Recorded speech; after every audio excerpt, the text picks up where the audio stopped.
Pada masa ni kita akan dapat kejatuhan, di mana jarak kalau kita ukur, jarak antara kuning menjadi terlalu rapat dan hidung menjadi lebih kembang dan besar.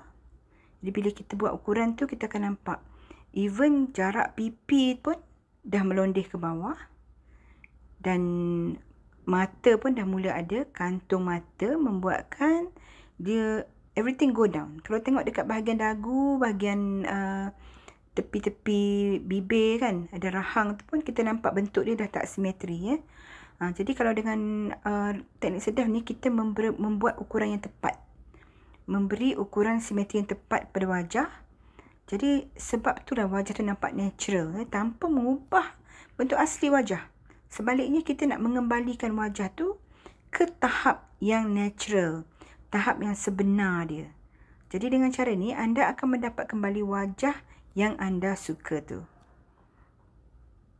Teknik ni menggunakan benang saintifik, benang perubatan, dan dia akan menguatkan kembali otot-otot wajah, menghasilkan wajah yang lebih cantik.